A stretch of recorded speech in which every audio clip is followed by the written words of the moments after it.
Maverick News presents The Rick Walker Show. Defrag your mind.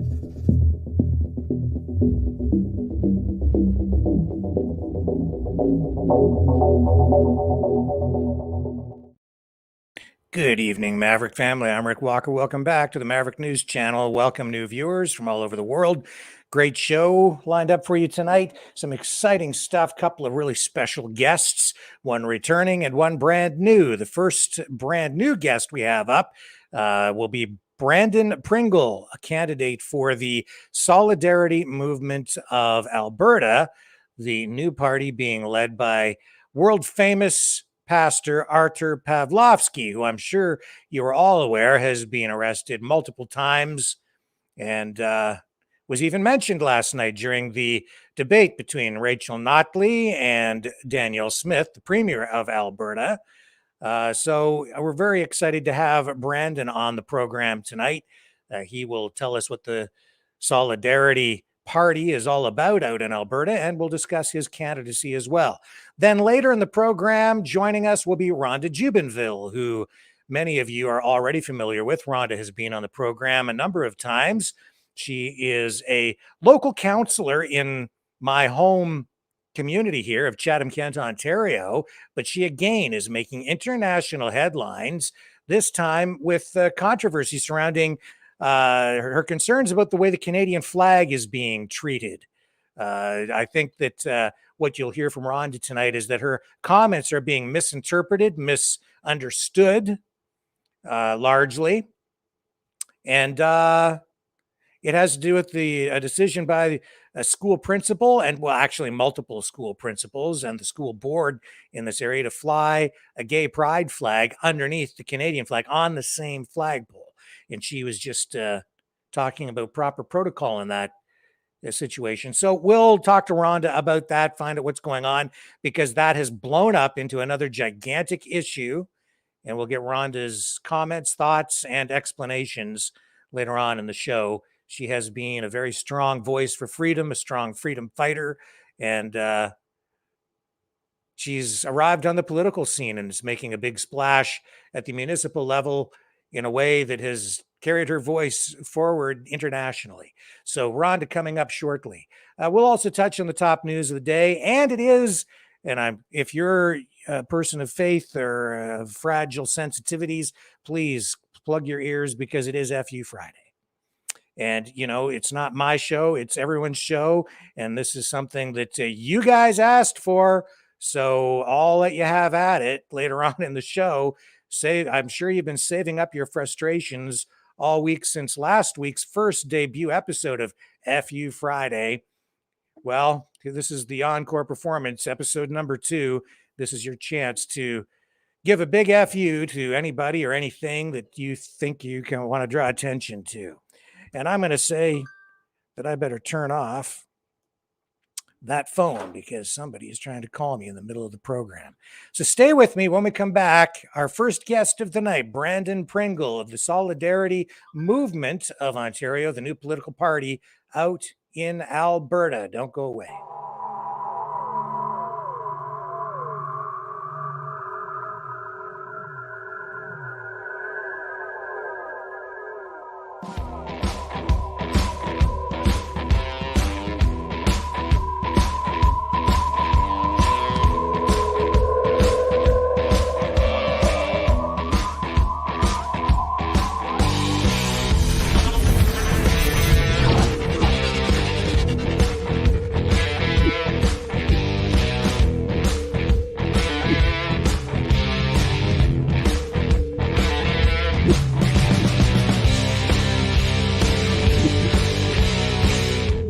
Maverick News. The world is watching.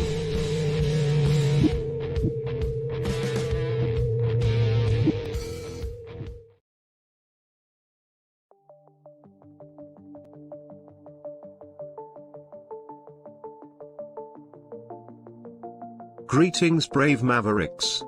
Our quest for truth continues. We go beyond fake news. Together we expose propaganda. Together we pull others out. of rabbit holes. We are maverick thinkers.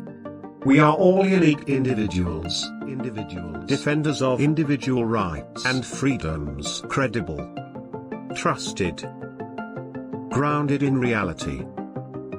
Maverick News, Maverick News. Defending free speech, free speech. Donate at freedomreporters.com. Do it now. Tomorrow may be too late. Maverick News. The world is watching.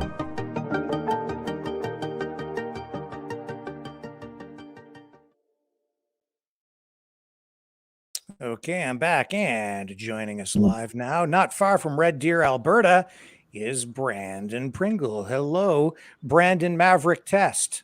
Hello, Rick, and hello, audience. Yes, Brandon Pringle is this gentleman's name, in spite of what's on the graphic there. Let me just see if I can fix that for you. Oh, my apologies. I was trying to. Okay, I'm going to fix it for you right now, so that we don't confuse people. Thanks, I want Rick. everybody to know exactly who you are, especially since you're running for office. You're never going to get anywhere unless people know who you are. Yes, that could make a difficulty in an internet search for sure. Yeah. Okay. There we go. Thanks, Rick. No problem. All right. Well, welcome to the program. And now we have your name up on the screen and everybody knows who you are. First of all, just introduce yourself and tell us where it is that you're running for office. Running in Alberta, for those of you around the world, Alberta, in this central area of Alberta, right below Red Deer is where my riding is. It's called Innisfail and Sylvan Lake. So it's quite a large area made up mostly of farming, ranching communities, and just regular down-home Albertans that just like to just want to carry on with a peaceful life. Okay. And I guess those are kind of key words, and that sort of clues me into kind of what your political ideology might be about, which is probably one of, and knowing what I know about Pastor Archer, one of less government. You're not happy with the level of government intrusion into our lives. Is that about it in a nutshell? Oh, absolutely. I mean, I'm over 50 now, and everybody keeps saying that the government is a solution to our problems, and the government is 10 times the size it was when I was a kid, and the problems are 10 times worse. So nobody can argue with that. So we need limited government, less bureaucracy, and power to the people. Right. Now, Pastor Archer Pawlowskiś, for those of you who may not know, and I don't know, you'd have to be living under a rock at this point not to understand who he is. He is now the leader of this solidarity movement of Alberta, or I guess we'll call it the Solidarity Party. He was the leader for a short time of the Independence Party of Alberta. Yes. How did this Solidarity Party get going so quickly? Well, first of all, Pastor Archer, the Solidarity movement is foundational from Poland, when the people that were extremely oppressed under communism rose up peacefully and defeated communism. And so, Walensa at the time. Yes, and we have such an abusive, tyrannical communist dictatorship attempting to completely control Canada right now that we definitely need a solidarity movement. I mean, when the leader of the country is saying that he admires communist China, we have a serious problem in our hands. At least he said it. I mean, we already knew it already, but at least he actually came out and said it. So there's certainly the Solidarity Movement of Alberta gives us a definite nod to the Solidarity Movement of Poland. Oh, and that's where Archer is from. Yes, absolutely. And so because he left communism and came here, he was like, wow, this is communism. I left communism to come to a free place. And so most of us have been totally asleep he recognized communism because he saw it. And so he's been a very vocal opponent of communism. I mean, the guy's been attacked, has been vilified, has been fined over and over for the crime of giving homeless people food. So, I mean, what kind of free country fines you for feeding homeless people? Like, it's unconscionable. So during the pandemic, of course, Arthur made headlines many times when he had confrontations with the authorities when the lockdown measures were at their height. And I'm just going to run this video because this is one of the ones that really catapulted him to international attention. This is when police paid him a direct visit at his street church ministries, if I'm calling that correctly. But here's the video. Get out of this property immediately. Get out. Get out of this property immediately. Out. I don't want to see anything. Out of this property immediately. I don't want to hear a word. Out. Out. Out of this property immediately until you come back with a warrant. Out. Out. Out. Out. Out. Out of this property immediately. Out. Immediately go out and don't come back. I don't want to talk to you. Not a word. Out of this property immediately. Out. I don't care what you have to say. Out. Out. Out of this property, you Nazis. Out. Out. Gestapo is not allowed here. Immediately, Gestapo is not allowed. Out! Do you understand English? Get out of this property. Go. So go. Go. And don't come back without the warrant. Out, Nazi. Out. Out. You understand? Nazis are not welcome here. Out. And don't come back without the warrant. Do not come back without the warrant. You understand that? You're not welcome here. Nazis are not welcome here. Gestapo is not welcome here. Do not come back, you Nazi psychopaths. Unbelievable, sick, evil people. Intimidating people in a church during the Passover. You Gestapo, Nazi, communist, fascists. Don't you dare coming back here. Can you imagine those psychopaths? Passover, the holiest Christian festival in a year, and they're coming to intimidate Christians during the holiest festival? Unbelievable. What is wrong with those sick psychopaths? It's beyond me. Thanks for playing that, Rick. Yeah, it certainly... I mean, I know that video alone just that went around the world. Yes. So that's your leader. That is Arthur Pawlowskiś. And for a time, I mean, what can I say? He decided to get into politics, I guess, and then became the leader of the Independence Party for a time. But tell me what happened with all of that, because there's some sort of a story attached to that maybe people are not familiar with. He was with the Independence Party, and then there was this phone call with Danielle Smith and the premier, and then they turfed him as the leader, and now he's heading up this new party, the Solidarity Movement of Alberta. Can you kind of bring us up to speed, because there's been a lot of movement there? What's going on with Arthur and all this party affiliation? Yeah, thanks for asking that, Rick. And I just forgot something very important. A shout out to Rimby John Scotty, our hometown Alberta intrepid reporter that got to make this happen. So appreciate that, John. Pastor Arthur is so brave, and nobody else is willing to go to prison for our freedoms and our rights. And so, it's funny because whether you believe in Jesus or not is really a side issue, from the fact that Jesus, when he spoke and people said, oh, he was a religious figure, No, the Pharisees were political. They had the full right to arrest people and kill people, as they did. And so Jesus went absolutely hard in the paint against the political and religious leaders of the day. And so Pastor Arter is just simply following that example and defending the people from abuse, from government authority. Now, going into the Independence Party, Pastor Arter tells a story. He's like, well, I'm a pastor. And of course, he was in prison for 2 months.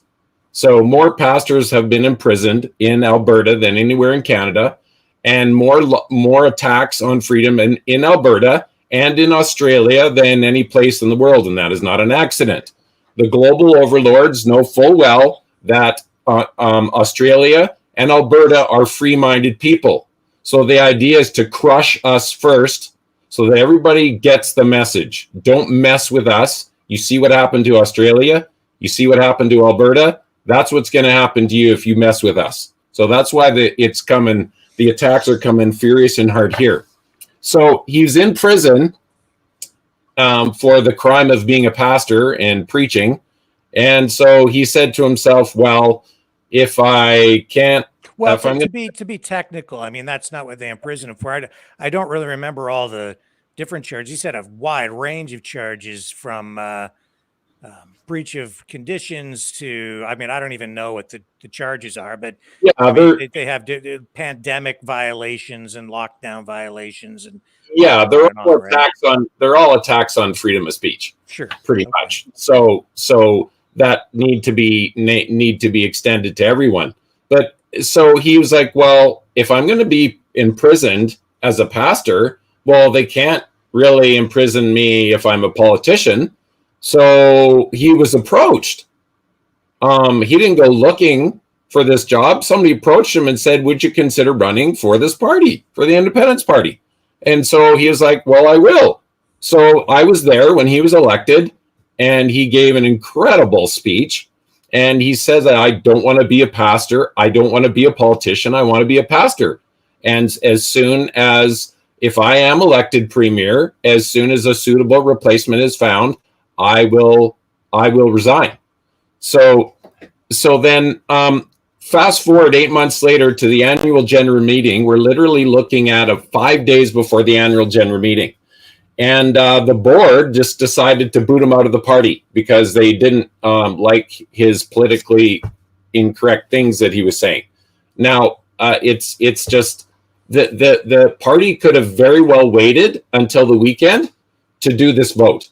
But they didn't do that on purpose because they knew if they did that, then the people might decide they want him as a leader. And we can't have that. And so if they're going to claim that they're doing politics different, then they have to do it different. So it was a total attempt to take him out of the election completely. But we've had tons of favor, and we were able to rally 44 candidates. We got it into Elections Alberta, and we are hitting the ground running full speed ahead. Okay, so that's 44 candidates out of there are 80 some ridings approximately across Alberta. Is that right? Yeah, 87. Yeah. So you have about half of the ridings covered, and I think you have twice as many candidates running with the Solidarity Movement as the Independence Party actually has now. Is that not? Absolutely. And not only that, Rick, but one thing, because of I was actually very much on the fence as to whether or not I was going to join Solidarity, not because it's not the right thing to do, but the way the election rules are, and I could do a whole show, maybe we'll talk about that sometime, on just how difficult it is to break in if you're an independent. So it was going to be very difficult if we didn't meet the threshold. So a number of candidates decided to go the independent direction so they didn't have to fall under election rules and miss the deadline.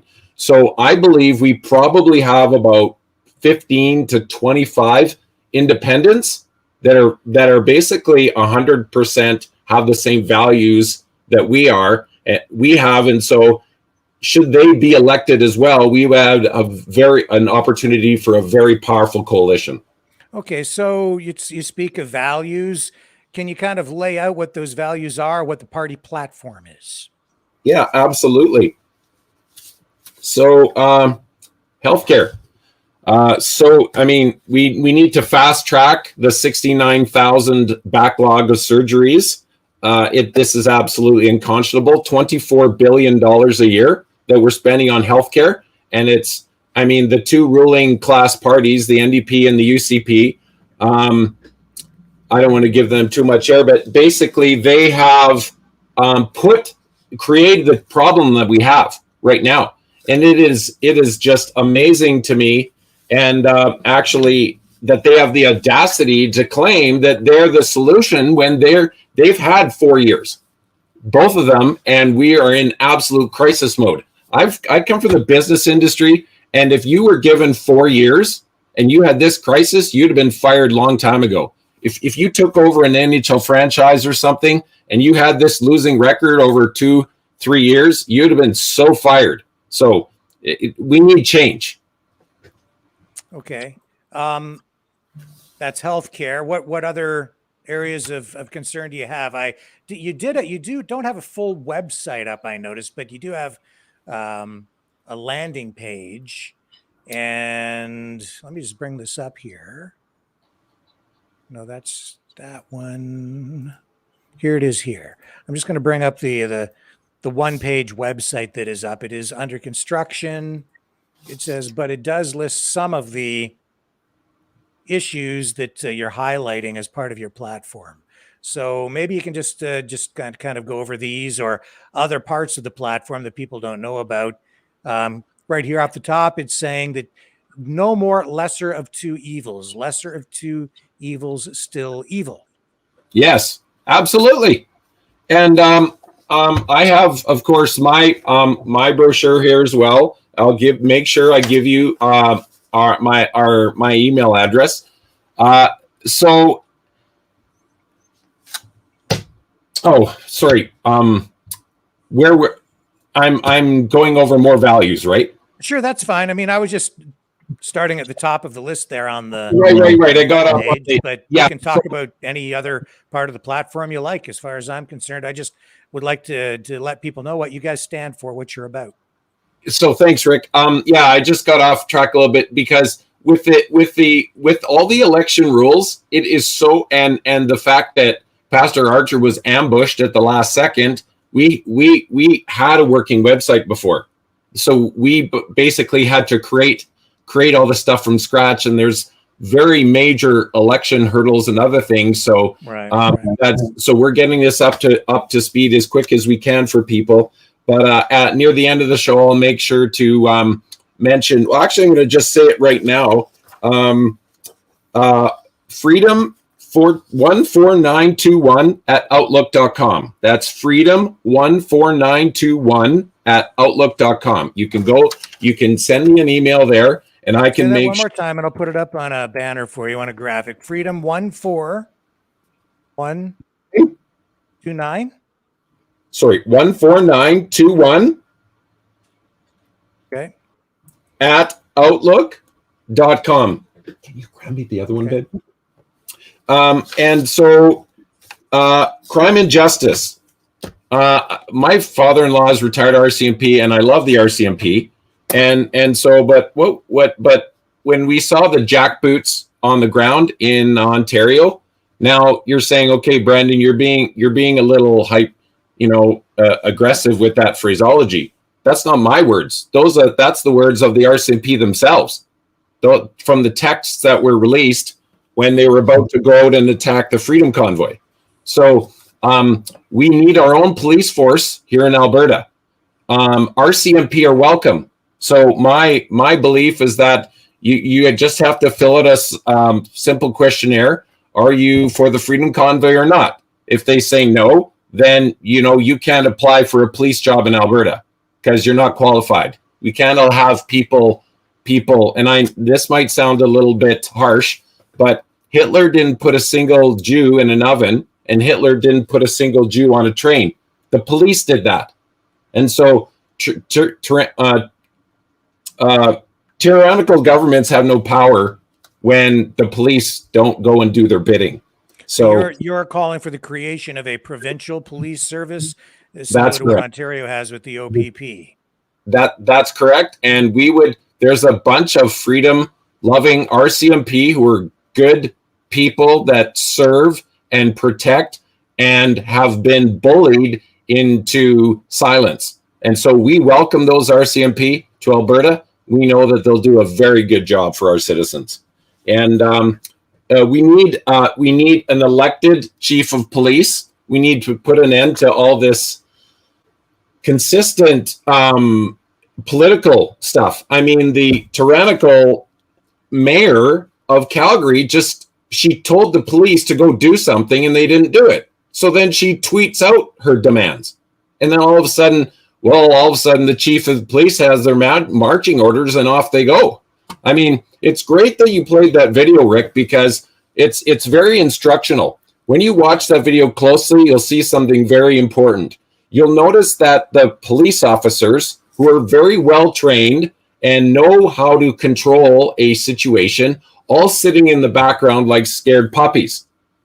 The bully is in the front, the unelected health official. And so this cannot be tolerated. And so we have to stop wrongful, biased law enforcement. And when we have somebody that is elected, that we can use recall legislation to replace, that'll make sure that we don't have entrenched authorities that think they're above the law. So you're calling for a change in provincial legislation that would implement elections for police chiefs in municipalities? Absolutely. Okay. Absolutely. Education. We're going to stop the indoctrination of children. Like it is amazing to me that you have Pierre Trudeau, if anybody remembers, he said the government has no business in the bedrooms of the nation. Okay, but now Trudeau is breaking down my door and breaking down the church door and breaking down the door of our classrooms, trying to force his ideology on us. If you want to choose a lifestyle like that, you have the freedom to choose that, but you don't have the freedom to try to shove it down my throat. So the NDP makes a big deal about residential schools. Well, they're actually implementing a new form of residential school in our education system by hiding children, trying to protect children from their parents. No. It's the NDP that we need to protect our children from. The government should never be trying to hide what they're teaching children. So we need to end indoctrination of the children. We need to the teacher setup they've got in Alberta right now is sweet. Let me tell you, they don't fire anybody. The union protects all the teachers, even the terrible ones. Mm-hmm. And they also don't have any performance metrics for the children. They just get passed on. You can't fail them. So you get 60, 80 grand a year and nobody checks up on your performance. And the children are the ones that's suffering. And, the current union, teachers union, is spending millions of dollars advertising about how bad private schools are and homeschool education. The homeschool education has saved Alberta taxpayers $750 million. And not only have they saved the province $750 million, they get better results. So how are you going to argue with that? And the NDP wants to take that away. Rachel Notley, literally on May 5th, she spoke about trying to increase the funding for the current system that's broken. Currently, Canada is a laughingstock. We've dropped 17 points in education because of this woke indoctrination and no performance metrics. So this has got to change. Well, education is certainly under provincial jurisdiction. So you have, if you were able to form the government, you certainly would have it within your power to change the curriculum that mean, municipal school boards would be following. You would dictate that direction for sure. Yeah, absolutely. And, some people get upset that Pastor Arthur is a pastor. Well, the issue is that nobody's upset that Martin Luther King Jr. was a pastor. He was one of the greatest leaders in history. Peter Lougheed was one of the greatest leaders in Alberta history. A number of the great leaders of Alberta were pastors. And, you can't have religion in politics. Well, let me tell you, do you think Trudeau has a religion that he's brought into politics? Well, of course he has. It's a climate change religion. It's climate worship. And that's why they have all these climate initiatives going on. And every single society in all of history, civilization, that has worshiped Mother Nature slaughters people. And so that's why they don't care that they're wrecking the environment. They don't care because they worship Mother Nature. So you're always going to have religion in government. It's just a question is if it's going to be a righteous and good religion and government that serves the people, and is it accountable to God? If you're accountable to God, you're scared. You should be scared. You have a legitimate fear of God who's going to hold you accountable. And that's what keeps you on the straight and narrow. Mm-hmm. And that's why I guess you've got the end net zero reference there on your platform. Oh, you better believe it. It's where do I got it on this side here? End net zero. CO2 is a miracle gas that encourages plant growth, but it increases oxygen. Okay, let's let trees make oxygen. I mean, if you know anything about the greenhouse industry, they actually pump CO2 into greenhouses to encourage the plant growth. Mm-hmm. Have you ever heard of Bjorn Lomborg? Dr. Bjorn Lomborg. He's written a book called The Skeptical Environmentalist. It's about 3 inches thick. And basically all these hysterical climate propaganda, he debunks in his book. And what he's saying is that we need to stop all this carbon capture. It's wasting money. What we need to do is spend all those billions of dollars getting oil out of the ground, raising the living standard of the average person, and then we have all the finances and resources to address any belief that there is this climate change. I mean, climate change, yes, it's called seasons, summers, spring, fall, winter. I mean, I have the statistics to prove it. I mean, which one of us thinks legitimately that we can control the sun?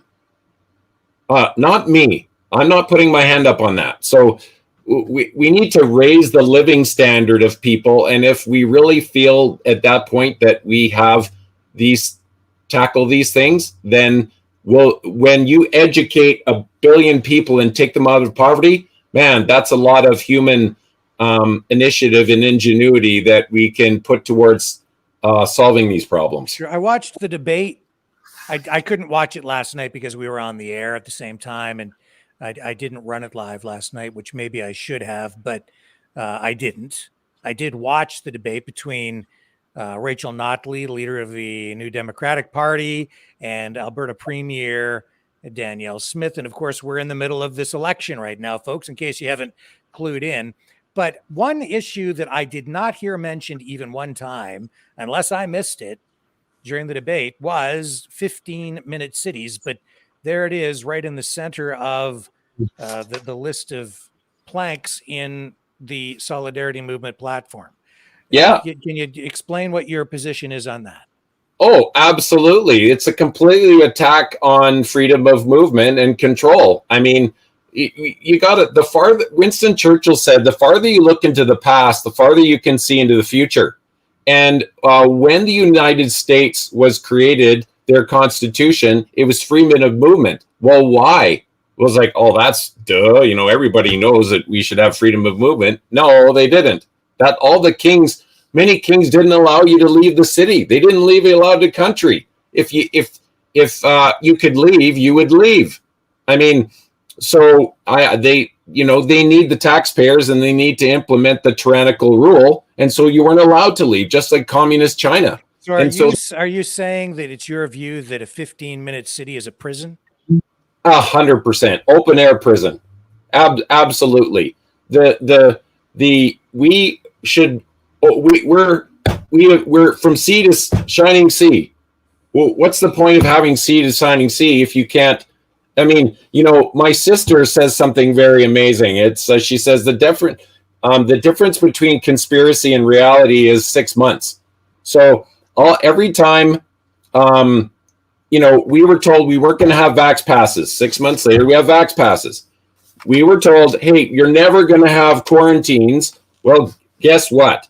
6 months later, 4 months later, Trudeau had prisons that he had created, and people were taken there against their will. So, I mean, again, the farther you look into the past, the farther you can see into the future. And so if somebody wants to live in a communist gulag, then why aren't you moving to China? Why are you trying to turn Canada into Cuba? I mean, I've had a friend who's quite on the not as conservative as you say as I was, but he sent me this text saying none of the caravans they're all going to America. Why aren't they going to Cuba if China is so amazing? Don't see it.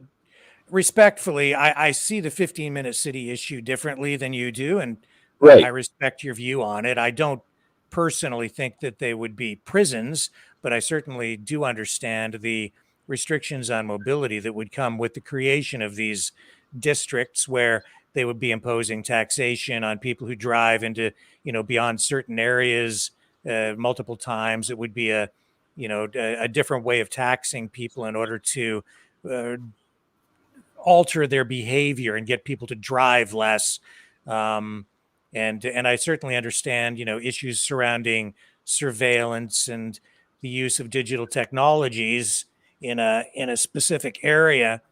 I don't see them as being exactly prisons. I see them as being a vehicle for greater taxation and behavior modification.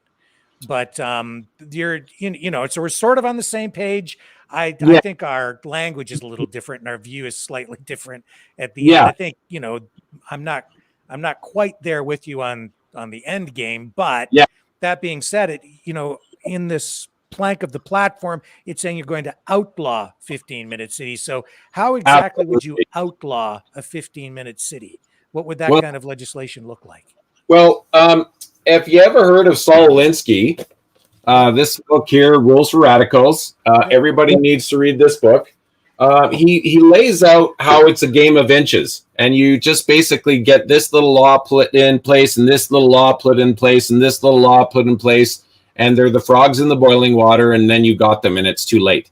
Yeah. And this book here, The Naked Communist, one of the most important books. It's basically the primer to how to get this done. And so I appreciate the pushback, Rick, because it's important that we actually walk this down the road to where it's finally going. And so that is what they want. And so what we do is actually we just simply put laws in place to prevent this type of control. I mean, So are you talking about legislation that would focus on people's rights or and you're talking about, you're a provincial party, so you would be a provincial government. Yes. So your jurisdiction would be limited in some ways because we do have, federal laws and provincial laws and the municipal bylaws. So, yes.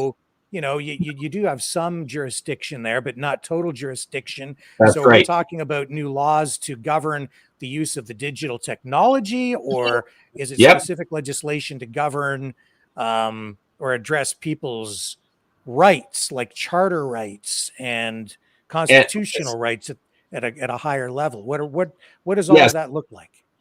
So strengthen those things.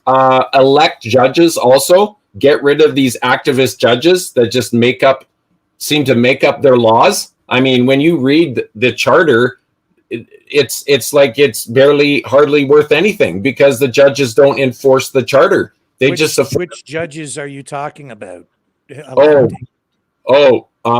So all across the province. I mean, I have a group of friends that new friends. I mean, I've known people from Quebec. I actually had a roommate back in Banff, but I mean, now I'm gathering a whole new group of friends, Quebecers that are fleeing the tyrannical stuff in Quebec, and so we need to, you don't really think that you need to put these things in place until you realize how badly they're being attacked. And so the founding fathers. So you're talking about electing just, the provincial judges, right? Because of Yes. course you don't have jurisdiction over federal courts. No, but what'll start to happen is people are fleeing California for Texas in record numbers, and people are fleeing Canada in record numbers because Alberta is turning out to be the final hideout, and so we've got to put laws in place that stop this legislative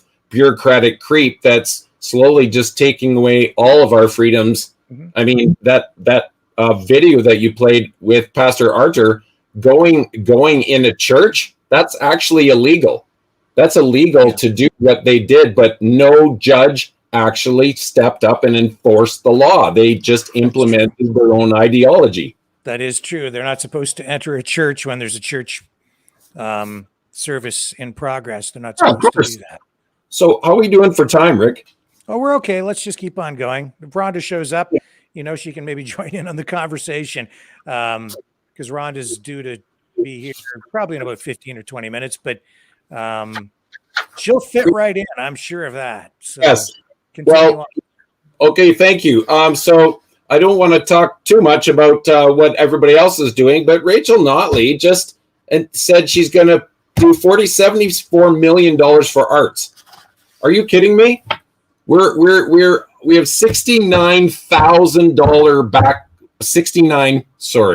number of 69,000 surgeries backlogged, and we're gonna spend $74 million on arts. Are you kidding me? Like that's 69,000 surgeries backlogged. That's an incredible number of people who are on waiting lists, and I guess that's a reflection of the failure of the healthcare system under the jurisdiction or the guidance of, I guess, both the NDP and the United Conservative Party, which is currently in power right now. Yeah, absolutely. And it's so simple to fix this. There's just not the will. So when you say it's simple to fix, what's your fix? The fix is this. It's very simple. We have $24 billion. How it's being allocated is there's a whole bunch of people up at the top that is this massive bureaucracy. It's the same in the Calgary firefighters. Calgary fires have 1,400 firefighters, and the New York City firefighters have 20,000. Guess what? They both have the same bureaucracy. So City of Calgary has as many bureaucrats to manage 1,400 as they do in New York for 20,000. That's a start, first of all. And then second of all, you allow for private clinics. Now, everybody that is the socialists are going to lose their minds for a second, but just hear me out. And I want to hear anyone that disagrees with me, please email me. I want to talk this out. I really, really want to hear people's opinions, but this is such a simple fix. You bring in for-profit clinics. You tell the for-profit clinics, you have to leave 50% of your procedures open to the general public, and you can't bill the government more than 20 to 25%. This is already being done all over the world. So if somebody wants to pay for their surgery and they want it now, 50% of them can pay for their surgery and they can have it right now. And so that actually leaves more money for other programs. So it's actually a win-win. We would bring in medical tourism. I mean, you got Canadians going to Mexico for dental care. What if they were spending their money here instead? So it's a win-win. Capitalism is always more efficient. It doesn't have to be an all or nothing. You don't need to look any farther than LASIK eye surgery is the perfect example. LASIK eye surgery came in. It was $20,000 an eye. Only rich people could afford it.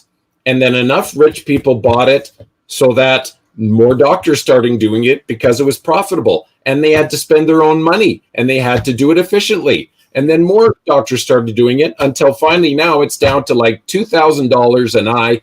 Tons of the regular population can go get it done. And so we need to empower nurses to be able to just go and do their job. There's a bunch of nurses that were taken off the playing field because they wouldn't accept the religion about accepting accepting a medical treatment that was against their conscience. And those nurses are sitting on the sidelines. We didn't have any medication with which to treat this flu for a year, and we did just fine.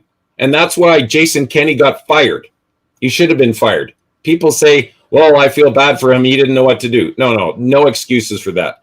He had Florida. For those who don't know, Jason Kenney was the former premier of Alberta under the United Conservative Party of Canada, of Alberta. And when he stepped down, resigned, Danielle Smith was elected the new leader and then became the premier. And now the first election is taking place, and she's seeking to be elected for the first time as premier with her party, reelected, and now the Solidarity Movement with Artur Pawlowskiś leading it, and Brandon in his position also seeking to challenge that. So I'm sorry, Brandon, we have a lot of U.S. viewers, and I just want to keep them appreciate that, Rick. Thank you. I forgot we weren't I forgot we were worldwide there for a second, not just Alberta centric, but you need to look no farther than the hero Ron DeSantis. He said, I'm not buying all this garbage. He didn't censor medical professional doctors. There's a whole bunch of doctors that were censored, a whole bunch of doctors that said that there's a better way to go ahead. He listened to those doctors. Well, what did we have happen? They didn't have these tyrannical lockdowns. That Florida had 200 less deaths than California. Now, if we were to believe all the people that were saying Chicken Little, the sky is falling, everybody in Florida should have been Zombieland because, the elderly population there. Well, it wasn't. So we're on YouTube, so we're just going to kind of pull back on some of this subject, if you don't mind. Yeah, because I'd like to keep the audience engaged here. Yes. Needing to, leave certain platforms. Yes. So going back to why a pastor? Why is it a big deal to have a pastor? If anybody's ever heard of Dietrich Bonhoeffer, he's a great example of a pastor who stood up against the forces of evil. He was attempting to leading a charge to stand up against Hitler and the Nazis in leading up to World War II, but they wouldn't listen. And this book by Eric Metaxas, it's called Bonhoeffer, one of the most important books you can read, and it actually totally mirrors exactly what we're dealing with right now. And so Pastor Archer is doing a really good So the church, he tried to wake the church up to what their role and the responsibility was, but they wouldn't listen. And so the horrors of World War II, because the church did not step up to the plate. They read their Bible wrong. Romans 13, it says, obey the government because God has put it there. Well, that's one verse, but that's not the whole Bible. Hosea 8:4 says, they have made princes, but not by me. They have made kings, but not by me. They have made, this is the bad guys. Yeah, sorry about that. But just, that's okay. Just a question. So would you say you're trying to, is it fair to say that the overarching objective here is to save Alberta and by extension help to save Canada? Absolutely. I mean, if you look into what the Alberta Prosperity Project is telling people, Alberta Prosperity Project is a non-profit organization that just simply is an educational portal, essentially. So not a political organization. So they can say a lot of things that you can't say if you're a politician. And the bottom line is Alberta's been trying to get a fair deal from Ottawa for 100 years. And the reality is that we've tried 40 different ways till Sunday and never succeeded. And the reason for that is because that was the plan from day one, was to trick Alberta into joining confederation so that they could take Alberta's resources. It was never, ever a plan to give Alberta a fair shake. I mean, right from the get-go, they took the farmers' grain, and so they forced the farmers to sell their grain to the government, and then the government turned around and sold it on the world market and made all the money. So then on top of that, when the farmers had to buy equipment, they had to buy it from the government, and they couldn't buy it. They had to buy it from retailers in Ontario instead of buying it cheaper from the United States. And so then when we discovered oil, it's the same old. So, I mean, the goal is if we're able to, Ottawa will not negotiate. So basically, we put together a referendum when we have our critical mass. We put together a referendum. We get 51% of the vote and say we're done with being treated terribly by Ottawa. And so 51% say we are done. And so once we get that vote, then we tell Ottawa, this is how it's going to roll. We are wanting to stay in Canada. We don't want to leave. But if we're going to stay, it's got to be this. You have to work with us, not constantly crush and trying to attack us. So that's it. And if they negotiate, then we stay. If they don't, then we leave. And, people that are like, well, we don't want a divorce, we don't want to break up. No, we don't. But Ronald Reagan used to be a Democrat. And when people said to him, well, why did you leave the Democratic Party? He said, I didn't leave the Democratic Party. The Democratic Party left me. And Ottawa left Alberta long time ago. They are fighting us tooth and nail. I mean, we lost 170,000 oil field jobs, and nobody blinked an eye. Nobody could even care less. So the Alberta Prosperity Project makes it clear that they want an independent Alberta, either within or without Canada. The Independence Party as well, which Archer was the leader of. Also, let me just bring this up because I'll go back to it because we're talking about it. It says right here, the objective of the Independence Party is to provide effective government that reduces Alberta's dependence upon Canada's federal government as it works towards establishing an independent Alberta nation. Upon forming government, the Independence Party will name a date for a referendum on independence within the first year. So, I mean, it's basically the same approach that you're talking about. So you are a separatist party, essentially. Well, we want to stay. See, that's why I don't like the opposition uses the like they deliberately use that word on, you're a separatist, you're like some kind of terrorist. No, we would like to stay, but you can't stay in an abusive relationship. Like Quebec buys $50 billion a year of oil from Algeria. Why are they not buying that from Alberta?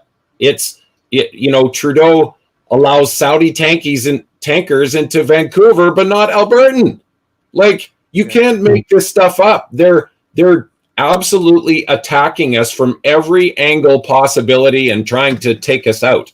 So it's, if we get legislation and we negotiate with Ottawa and they step up to the plate, then yes, but you can't stay in an abusive relationship. The definition of insanity is doing the same thing and expecting a different result. And we have tried, we've been kind, we've done everything, we've asked, we've begged, we've pleaded, and they just... Right. So realistically, I mean, it doesn't sound like you hold out much hope for an ongoing relationship with Ottawa, like the one we have right now, where it's supposed to be an equal partnership.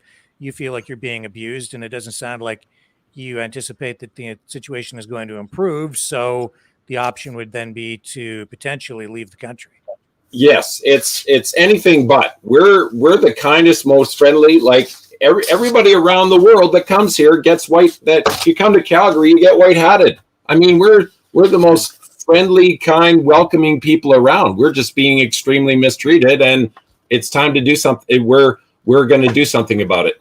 And so if there is separation, do you guys have a plan to address that? Do you have do you know what that separated nation of Alberta would look like?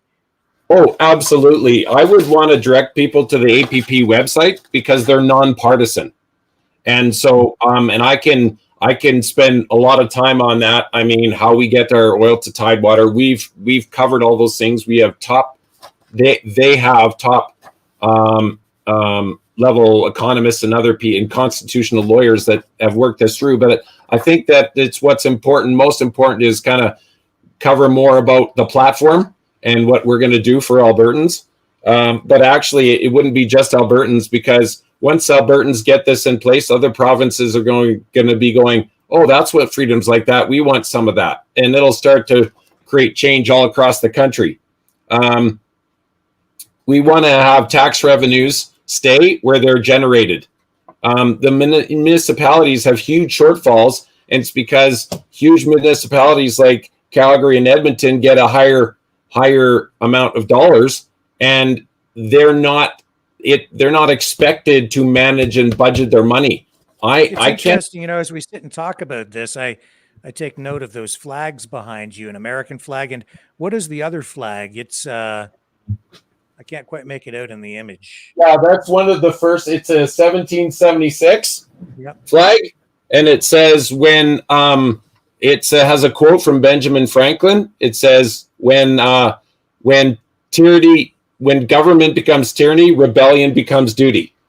Right. And you know, when you read the Declaration of Independence, it's basically the history of Alberta. The first 1/3 of the Declaration of Independence is this: we tried to get the king to listen to this. He said no. We tried to give the king freedom. He said no. We had the elected right to have officials at the Legislative Assembly. He canceled the Legislative Assembly. So it was just a litany of 1/3 of it is all the ways that we did our best to get justice, and you said get lost. And so that's exactly where Alberta is right now. And so people need to be free to another thing we're going to do, hold media accountable. So okay, but let me just back up a little bit here. So you know, in order to get sovereignty for Alberta, I guess you would need to hold a referendum, similar to what we've seen in the past in Quebec on at least 2 occasions. Yes, that this would happen out in Alberta. Yeah, and so if you go on the APP website, they talk about basically how what happened with Quebec is with that, the legal thing that happened with Quebec opened the door that you have to give a province a referendum, an opportunity to give the people an opportunity to vote if they. So basically, when we get our critical mass of people that we know that when we go and make that vote, that we're going to win that vote. And so I don't know when that be. It'll take time, but you know, there's a great verse that says, "Be not weary in well doing, for in due season you will reap if you faint not." And so we're not going to faint. We're not going to give up on Alberta. We're not going to just hand it over to the globalist overlords. We are going to fight for peacefully. Rosa Parks, she started it by standing up sitting down on the bus. I'm not going to go sit in the back. I'm not a lesser human being. Well, I am not a lesser human being because I'm an Albertan than somebody lives in Ontario. And Trudeau is going to get that. Oh, actually, I'm so glad that we're talking about this, because this is probably one of the most important. Well, there's a lot of important things I'm saying, but so Trudeau says that we're a fringe minority. Okay, And but with reference to that, he was talking about the convoy and the freedom movement, and obviously, you would consider yourself part of the freedom movement.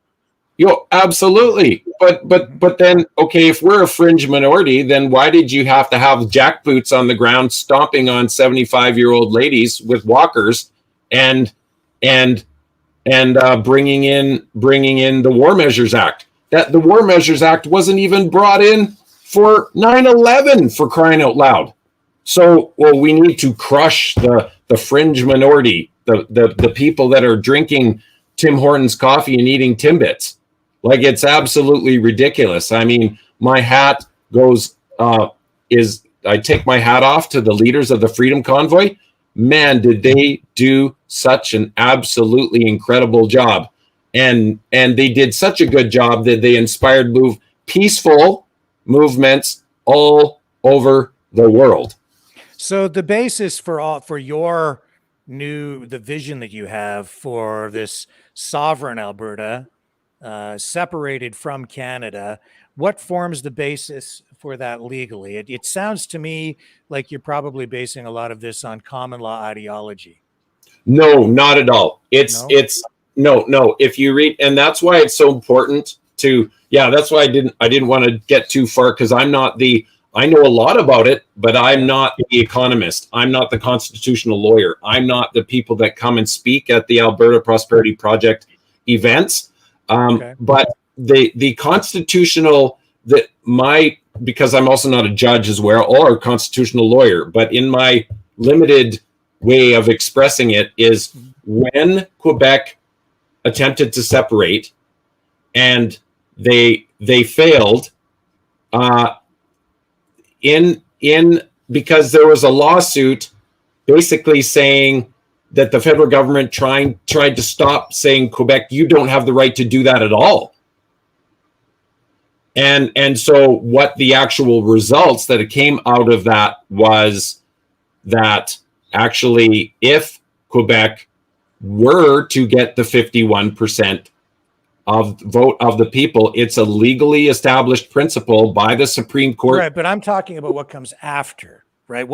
Because right now, like, if you separate from Canada, then all those federal laws, all like the Criminal Code of Canada, for instance, right? That basically kind of goes out the window. Now you need something to replace that within whatever the new country or nation of Alberta would be. So I'm just kind of wondering what would form the foundation of your legal system, your constitutional system. Do you know what your Alberta Constitution for a federal Alberta government would look like? Have you gotten that far yet, or is it too early? I mean, most of what we have in place is already good.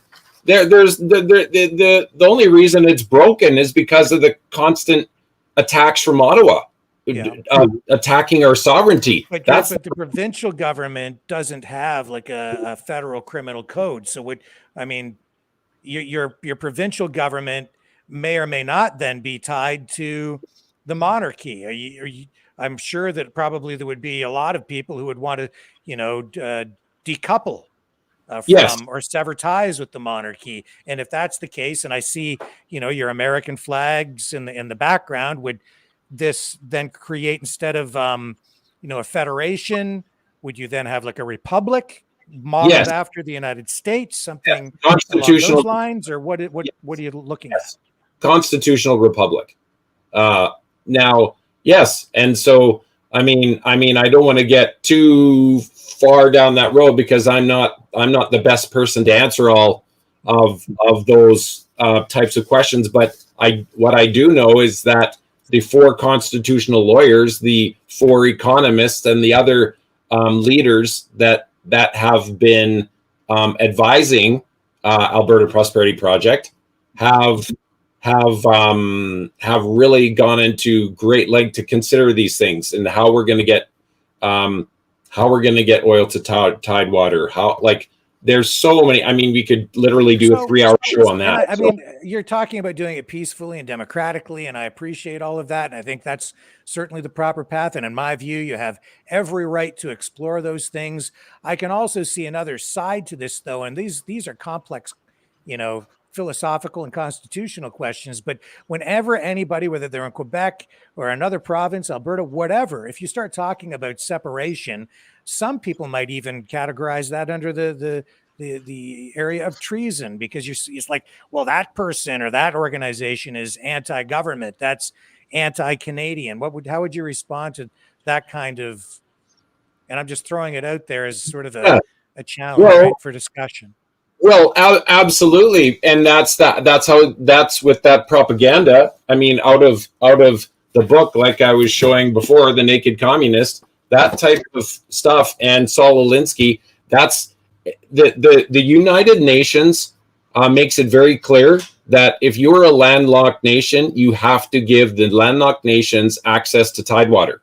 The United Nations has been very, very supportive of oppressed regions, having the freedom. Yeah, but what I'm saying is, like, when Quebec had its referendums, you often heard other Canadians, like I'm from Ontario, so I would hear Ontarians say things like, well, those separatists in Quebec, they're basically traitors. Well, it's sad because, if you feel like your culture and your language are under attack, and a lot of sadly, because I know French people and they're just so amazing people, if you feel like your language and your way of life are under attack from the federal government, and I know for sure that Quebec has had its share of attacks from the federal government. So after a while, they're like, hey, we can't deal with this abuse anymore. And so screaming, throwing out. Certainly Alberta. I mean, I think that you guys really do kind of get a raw deal. I don't understand the attacks on energy, and I'm right there with you on just about everything you've said all the way down the line, honestly. So $650 billion we sent. Mm-hmm. Like, and why is Quebec buying Algerian oil? Why are they not buying Alberta oil? It's to keep it's the way they're doing it right now, Rick, is they're allowing us to pump just enough oil to pay Ottawa's bills, but stopping us from doing anything more to keep us down. They roadblock us, they attack us. Quebec buys oil, $50 billion a year from Algeria. Trudeau, we lost 170,000 jobs in Alberta, and Trudeau was willing to fire the justice minister to save 3,000 jobs in his riding, SNC-Lavalin. Yeah. So no, like, I mean, say, like father, like son. In National Energy Program, devastated Alberta. You're killing the goose that lays the golden egg. It's unconscionable. And we've been so kind, and we've been so peaceful, and it's like, no more. We are Rosa Parks. We are not going to sit in the back of the bus anymore. And so we're almost out of time, though, aren't we, Rick? Yeah, we're kind of cranking up. It's like a little after 7. Rhonda's in the back room. I see her there. So we should probably wrap this up. But you know what, Brandon? This has been a great discussion. I've thrown out a few little challenges there for you, and I think that's opened the door to even more discussion. I'd like to continue this at some point. I'd like to have you back. And I would be honored. That would be fantastic. Yeah.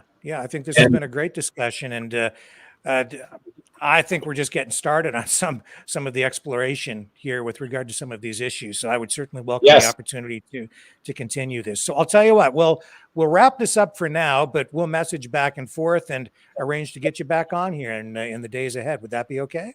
Absolutely. I would be honored.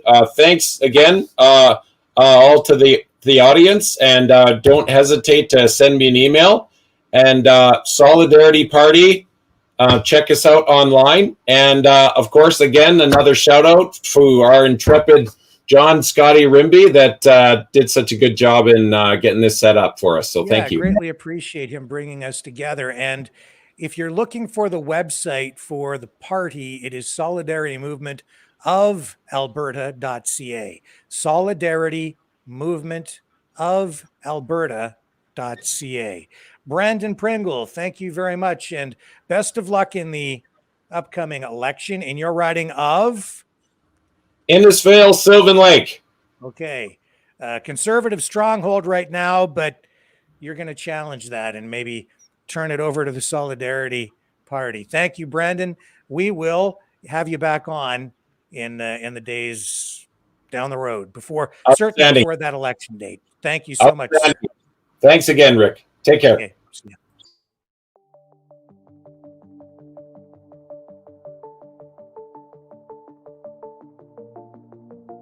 Greetings, brave Mavericks.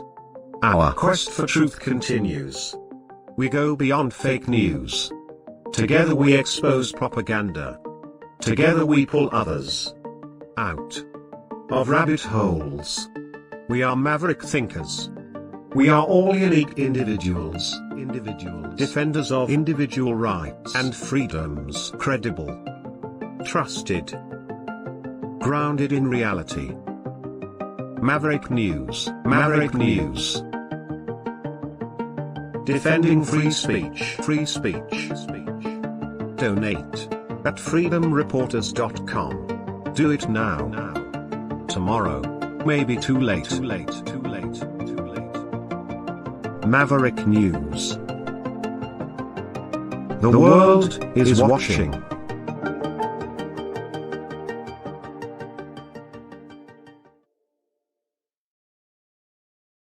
And we're back. And joining us again is the one and the only Rhonda Jubenville. Hello.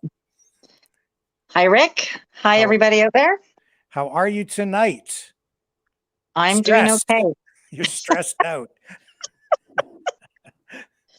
I'm not stressed. I feel like I said to somebody, now I know how Donald Trump feels. To explain, let me help a little bit here, folks, in case you're not up to speed. Rhonda, of course, elected to municipal council, now making, I would say, international headlines again. Way to go, Rhonda. Thanks. This time over a flag issue. Actually, the second time she's made headlines over a flag issue. And the reason this is making headlines is because some schools in this area decided to fly gay pride flags underneath the Canadian flag on the same flagpole. And so Rhonda drew attention to that because of protocol. And now it's turned into a firestorm of controversy, to say the least. Yes. So let's jump into this. Let me see if I can find a picture of what we're talking about. Here we go. Here's a picture of the flag, I think. There it is. Let me bring this up so people can see. This is what we're talking about. This is at a school, I think in Blenheim. Yeah, it's in Blenheim. So why did you express concern over this in a social media post? Well, I had a constituent reach out to me with concern about it. He actually sent me that one. There's another one in Blenheim. This is the high school. There's another one in Blenheim at the elementary school, and they have two flagpoles. So the pride flag is on a different flagpole, and the Canadian flag is on another flagpole. So that's fine. If that's what they choose to do, it's up to them. But I didn't take issue with it. I took issue with this one because there should not be any other flag on a flagpole with our national flag on it. So I just did a social media post and I said, feel free to respectfully reach out to administration at the high school. And if you are impassioned about this, as I am, feel free to respectfully reach out to them and share your feelings with them. So that turned out not the best because apparently there were some threats put on the principal. So the local newspaper, the Blenheim News Tribune, has an article about this, and they're calling it, their headline is that it's a flag flap leads to threats against Blenheim District High School. And so the cops were called, and they reported that a 51-year-old Chatham man was cautioned regarding comments he made to staff at Blenheim District High School today, Thursday. The man allegedly called the school regarding the school flying the pride flag in honor of Wednesday's International Day Against Homophobia, Transphobia, and Biphobia. John Howitt, Director of Education for the school board, confirmed threats were made against the school and principal on Thursday. What else do we have? And that's basically it. But I don't know, what did they mean by threat? Was there some sort of was there any kind of a physical threat, or do you even know? I don't even know. So I was actually contacted by the Wallaceburg radio station because they run a platform, a social media platform, 99.1 CKXS. And they contacted me for an interview, but they had already posted this article. I believe the Blenheim, I believe that article is the same one that the Wallaceburg station had posted. Yeah.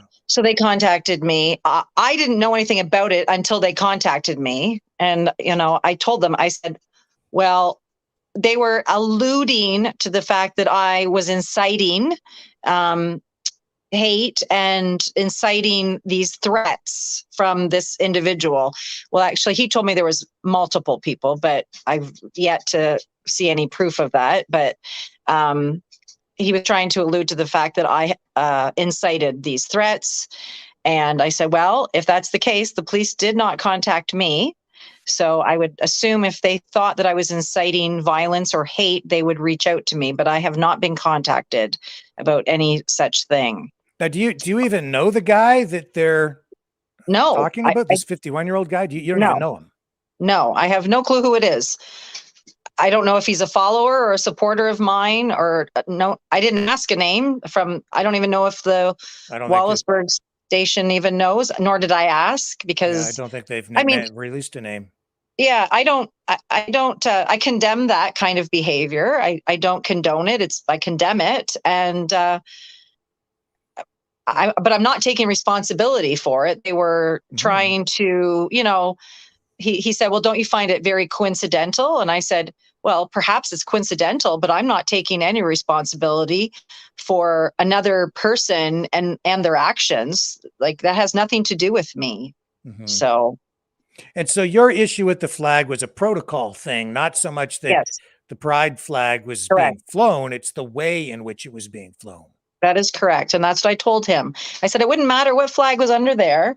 And then he went on to say, so if CK Victim Services had a flag under there, so that's an organization, local organization that deals with the police and fire and paramedics when there's any kind of a traumatic event or criminal or something that they have to help loved ones or the victims of a crime or something.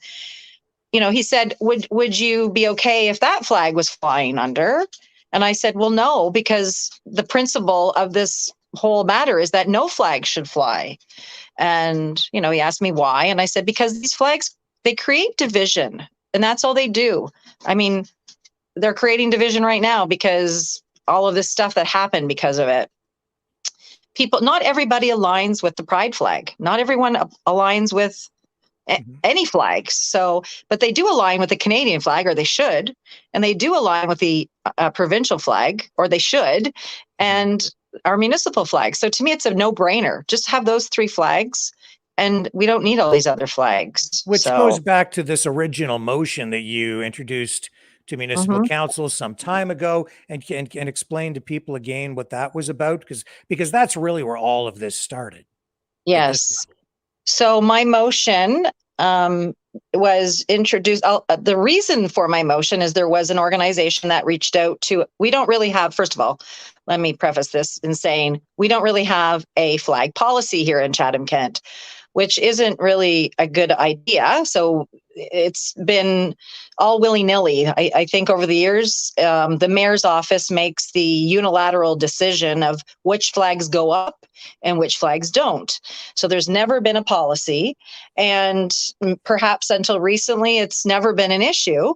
But there was a flag request that came in with a from a pro-life agency, Right to Life Kent, who actually this agency does a lot of things. They help young mothers and unexpected pregnancies. They help them navigate through, uncharted waters that they've never dealt with. So they'll supply them with needs for the baby and for the mother up until until the child is 4 years old. Sure. They help them with counseling. They actually help you with, if you decide to do an abortion, they help with that kind of counseling. They help with post-abortive counseling. So it's not really a quote unquote pro-life agency. It's more of a pro-choice agency, but they are called Right to Life Kent, and they're on the platform of pro-life. But that's neither here nor there, because they applied to have their flag raised. And I feel that every person that wants their flag raised should be, they should be given that option and ability to have their flag raised, but theirs was basically denied. So, in the name of fairness, I thought, well, if they're going to let some flags fly and not other flags fly, then we should just make it simple and just have the 3 governmental flags. That way, no one has their feelings hurt. Nobody, tries to pit people against each other and all this division. And to me, it seemed very simple, but it obviously wasn't. So obviously, because it just created this firestorm. Oh my goodness. Yeah. I had death threats. I had cards mailed to me from the satanic abortion clinic, vile hate speech. I wasn't overly expecting it, but I mean, I guess I took it in stride, and it is what it is. So, I mean, well, I entered blew the my arena. mind when you went to council that night, Mhm. when the issue was being discussed and voted on, and somebody had purchased or sent a donation to the Church of Yes. Satan in your name. Yes, And they correct. left the response, which was like a thank you Thank card you. from the Church of Satan Yes. on your desk. Yes. And it was legit. It's a legitimate organization. So, it is what it is. And there was a couple other counselors. There were a few campaigns against me, and a couple of the counselors had kind of joined in on the campaigns against me. And I don't know. I just take it in stride. So, but I just want to go back to when I was being interviewed today, and they used the example of CK Victim Services, which is a great organization. I just want to put that out there because of all the help they do in our community. Yes. But so he used that as an example. He said, so do you think this organization creates division? And I said, well, it depends who you ask, because anyone could look at any flag and it could invoke negative feelings from anyone. I mean, you could have someone who might not even maybe like a war memorial flag or a veteran flag because they're against wars, perhaps, or they're against veterans. I'm not saying I am, but I'm just speaking. And he said, well, nobody would be against CK Victim Services. So I then, don't know about that. Well, I said, somebody. I said, well, I paused for a moment and I thought, do I want to go there? And I said, well, in the last couple weeks, sadly, CK Victim Services has facilitated 2 events of healing for the LGBTQ community against me and my motion. So when you ask if it would invoke any feelings, yes, it does invoke feelings. And yes, that flag is flying. And yes, I do support the organization because they do a lot of good in our community, but knowing that they have facilitated 2 events to heal people from the trauma of my motion, I mean, you can't make this stuff up. So yeah, that kind of that also blew my mind. It's a motion before council over a flag issue. It's clearly political, and they're so fragile that they had to have a healing session. 2 of them. Oh my goodness. There's one for, like, the community had one, and then our municipality that I serve as a counselor on, they are having a healing luncheon next week for anyone in the municipality that feels that they need, healing from my motion, which I'm just perplexed by all of it, really. Yeah, So, I mean, I can understand how sensitivities might be heightened, certainly yes, within that community, because I agree. of so many years of oppression and Absolutely. Yep. and prejudice, right? So I certainly Absolutely. get that. But what I you were just, doing was strictly, I mean, it's straight up business. It was it was about protocol. they've Again. hijacked my motion. Yeah. In order to, like, have this perpetual atmosphere of victimhood, and I don't appreciate that. I don't appreciate the fact that they have hijacked my motion for because like so many other groups that maybe were marginalized in the past, they find their strength through their victimhood because of the politics of identity politics, where there's a hierarchy of victimhood, and the more victimized you are, the more power you possess. That's right. Yes. It's just, I don't know. I just didn't appreciate what they were doing. And I just want to be straight. I had quite a few LGB people reach out to me to tell me that they supported me and what I was doing. And I really appreciated that. And that they really, they just didn't want me to think that this LGBTQ plus movement represents everybody who is, LGB. So I appreciate that, because there's a lot of people that are lesbian, gay, or bisexual that are against what they're doing in the schools. They're against this whole movement. They just want to live their life, being, just regular people. So I just want to make a note of that, because not everybody is crazy. So no, well, I don't know. I'm still searching for a sane person. I know. Because I'm a little crazy myself sometimes. I know. It's very easy to fall into the craziness of it all. And so, I mean, really what they're accusing you of is being homophobic, yes, transphobic, biphobic, blah, blah, blah. So why don't you just address that straight on and just share your views on that issue on that level? Oh, yeah, I'm absolutely. So, homophobic? Absolutely not. I have family that is gay. I have friends and, I have friends and people in the community that I respect and, that I love and like, that are gay and lesbian and bisexual. So to me, you do what you want to do, and it's none of my business. Just like it's nobody's business what I do in, who I love or what I do in my bedroom. So, lesbian, gays, bisexual, absolutely no issue. It's none of my business. Now, with the rest of the alphabet letters, I don't even know what most of them are, but I can't keep track either. I know. And it seems like they keep adding more and more. I don't as far as transgenderism, like I do struggle with transgender people, transgenderism, but I will say that because if someone was in front of me, presented themselves as, Rick, if you came to me and said, my name is Rochelle, and we were just having a conversation, then I would treat you as Rochelle. That's how I would, just because I have a, compassion towards human beings. Just for that reason, I would treat you as Rochelle. But with that being said, if I knew that you being Rochelle, if you wanted to enter women's sports, then that's where I draw the line.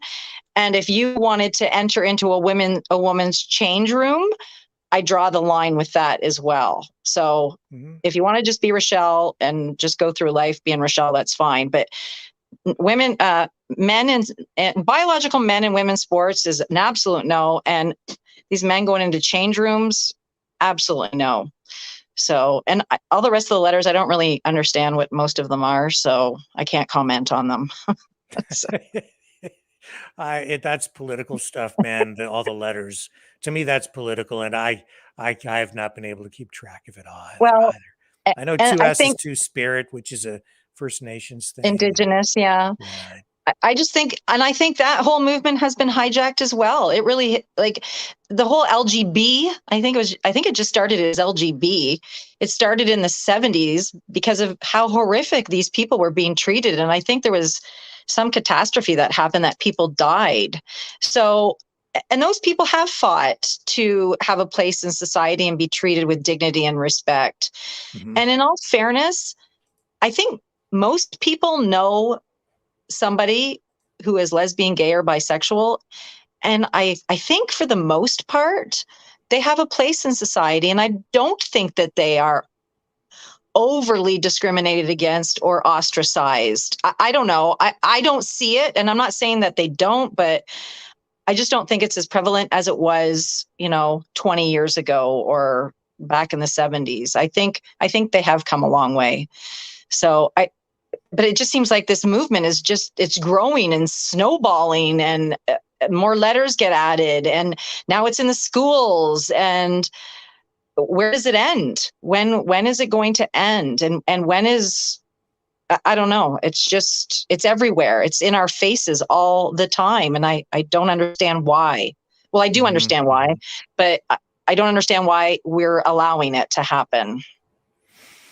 Yes, well, it's certainly become a wedge issue, dividing people. And I think that the intent of your original motion, honestly, has been lost in all of this, which was really about fairness. And it wasn't so much about, it wasn't really, in my view, and correct me if I'm wrong, but it wasn't about discriminating or trying to get the gay pride flag taken away. It was really about other groups being denied. That's right. And that's what it was. And, my naivety, another counselor, another ally counselor, he said to me, Rhonda, you know that you're going to get attacked from the LGBTQ people about this. And I said, do you think? And he said, yeah, you will be. But, I proceeded with it because I'm a principled person. And I thought, I just thought it was unfair. We've got to have something of fairness here. And personally, I don't think any government building or any school should be flying any flags that represent any group of people or movements. I think government buildings and schools should remain impartial, unbiased, nonpartisan, and it's not our mandate to be used as a platform for all of these movements and flags. So I think it's out of control. And I'm seeing little things that are happening all across the province about flags. And I don't know. I think it's going to get worse before it gets better. And I don't know if they're just going to want us to just lay down and say, well, this is the way it is, or if they're going to back off a bit about it. I don't know. But I mean, I feel that the more that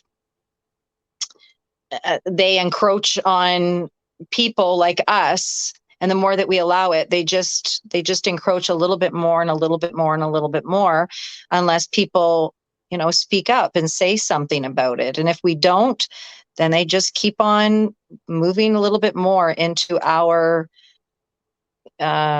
freedom area or democracy area Encroach or on our rights, essentially, yeah, our as rights. individuals. Yeah. Yeah. Yes. Because then I explained to the gentleman that interviewed me today, I said, not every single person in Chatham-Kent aligns with the pride flag. So how fair is it for parents to drop off their children with knowing, it could invoke something? So it's not fair that that flag is flying there, because I guarantee you, not every person that attends that school aligns with it. So I don't think it's fair, and I don't think it should be happening. Yeah, because it seems like there is honestly a lack of respect, in particular for some Christians who obviously can't accept that worldview, that cultural view, that culture, that any of that. They just it to them it's a sin, and somehow Yes. we have to get back to a place where we respect their right to hold Right. those views as well. That's right. And yes, I agree. And I am a Christian, but I try to look at things at I like to be open and tolerant, and unless somebody is murdering me or something or trying to murder me, Right. I'm going to be accepting and treat them with respect. So yes, but well, it's you very used the one key way. word there. You used the key word, tolerance. It's very Tolerant. one way. It's very one way. When when people say, well, what flag was it that inspired you to make your motion? When I tell them it was a pro-life flag, then, oh, well, why would they be allowed to have their flag? And I said, okay, but why is it okay for the pride flag to fly? I mean, it just shows their intolerance, and yeah. So there it is. I mean, that's basically it in a nutshell. Now, the principal of the school, as I understand it, or maybe it was someone from the school board. I think it was the school. Okay, so The he said principal. that the Oh no, that was the school board. the Sorry, that was the school board. protocol really didn't apply because the protocol only applies to federal buildings. Yes. And that the schools have discretion in this area. So do you want to respond to that? Is there any definitive word on what the actual protocol is, or where did you find that? On the Lambton Kent District School Board, I looked after, and it does indeed say that they can use discretion, especially if they only have one flagpole, which this one, they only have one flagpole. So they're allowed to put another flag underneath the Canadian flag. So, but with that being said, if you go to the Government of Canada site, where I screenshotted, it basically says there shall be no other flag on the same flagpole as a Canadian flag.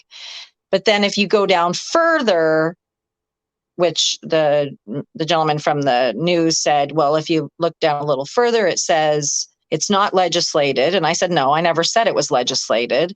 And again, under different circumstances, it can be used, or discretion can be used, basically is what it says. But again, I said, so that's what he retracted from it. But I retracted the other part that says no other flag shall fly. So I guess we're both picking the narrative that align with our views. And so who's right and who's wrong, because it's saying both things. It's very contradictory what it's saying. Yes. So, which leaves us in a bit of a dilemma. That's right. But, and I said to him, I said, there are veterans that fought so that we can fly that flag freely. And there is so much honor and respect around that flag. But now it's being diminished. So we're allowing it. So what's the next step? Is the pride flag going to be able to go above the Canadian flag? So is that the next? So where do we say no? This is not acceptable. And again, it's not even I don't care what flag it is. There should be no flag on the same flagpole as our national flag. And then, of course, I see comments that they're saying that, we, whoever we are, we're just using this as we're acting patriotic. We're doing this in the name of patriotism just so that they can't fly their flag. But we really don't care about which flag it is, or we do care which flag it is, because if it was a different flag, we'd allow it. And because it's the pride flag, that's why we're making such a big deal about it. But I really believe, based on the amount of response that I received over the past 4 weeks, because of my flag motion, I truly believe people just say, let's just keep it simple. 3 flags or 2 flags, however many, basically the federal, the provincial, and your municipal flag, or your whatever your institution is. If it's a corporation, your corporate flag, or if it's a school, your school flag. All these other flags are just, I don't know. And there's a transphobia flag, there's a pride flag, there's a pride transphobia, homophobia flag. I don't know. I can't even honestly, and I didn't even know it was the day of whatever that was, like transphobia day. I didn't know either until right. erupted, and he asked me, he said, don't you think it was wrong to even say this on that day? And I said, with all due respect, I didn't even know it was that day. I don't subscribe to these narratives, so I don't know what day it is in that, in that realm of things. So. And so there's an effort underway initiated by someone to have you removed from council over this? Yes. She and her husband are school teachers. So, but a lot of people have reached out to me with a little bit of insight into who they are. And actually, you might know her because she led a campaign against Liz Valley as well when you were her manager for the PPC. So, okay. Yeah. I don't know who you're talking about, but well, I'll tell you. I'm not going to say. I don't want to say it now because that's okay. Well, you can tell me but later. I will tell you who it is. So, yeah. Oh, well. Anyway, you can confirm for me later on. But that's terrible. Yeah. She's posting. Oh yeah, she shared all over social media that I have swastikas all over my social media. Oh, sure you do. Yep. And I'm inciting hate and violence against children. Oh my goodness. Yeah. And then she's also posted the contact information of our integrity commissioner so that people can contact her to lodge formal complaints so that I can be investigated for a 4th time. So I'm sure that's going to happen. Oh, man. Yeah, you really are getting the Donald Trump treatment, aren't you? I know. Yes, I am. Oh. I am. So I just brush it off and keep going forward, because with all of that being said, the amount of support that I have and the people that are reaching out to me just out of nowhere, all of these people are coming forward and I mean, I have a lot of senior citizens that are reaching out to me on Facebook that I don't even know. They're not even my Facebook friends, and they're sending me messages. And because these are the values and where their moral compass is, and they see what's happening to our society, and they recognize this, and they're seeing it with their adult children or their grandchildren, and it's scary where we're headed in our society, because what's happening in our schools, our children, unless parents remain engaged, if they are sending their children to school, unless the parents remain engaged, or if they don't remain engaged, these children are going to be lost on us. They will, the whole narrative of the nuclear family will no longer exist. I shouldn't call it a narrative. It's the foundation of the nuclear family will no longer exist. And but this is all in the agenda. This is what they want to do to us. That's how they'll tear us apart and dehumanize us and make us, apathetic creatures that don't really care about each other, and we'll have no sense of who we actually are. They're confusing our children horrendously.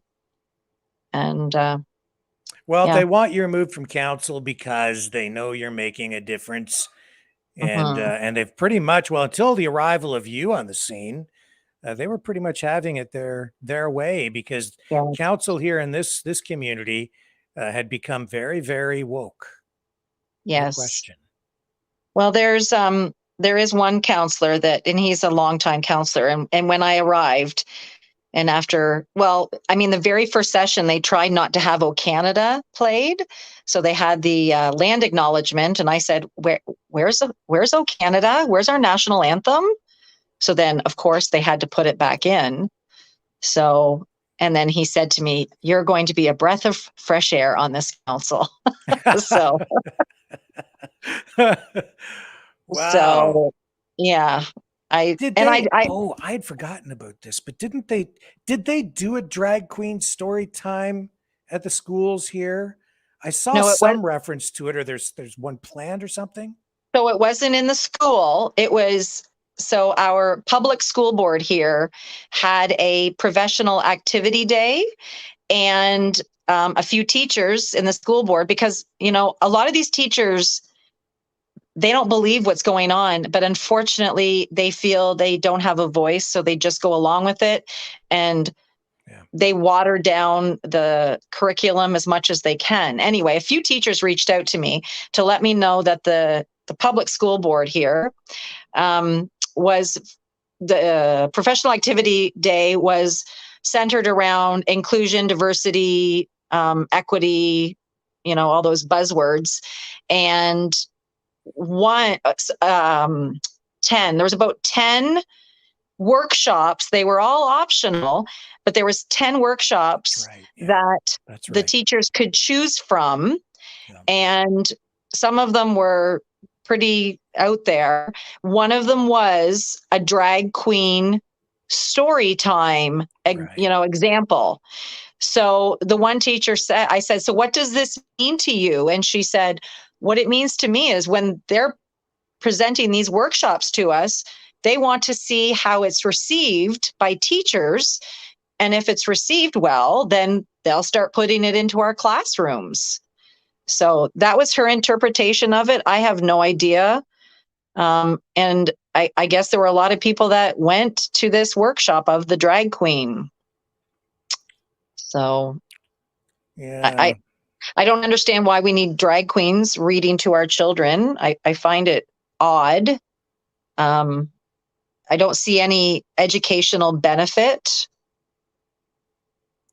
And it confuses our kids. So, and after I did post that, I had it was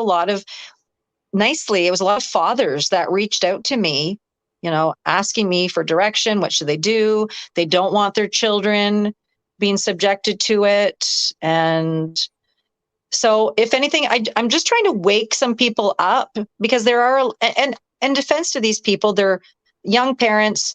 They go to work every day. They're working to, pay mortgage, buy the groceries.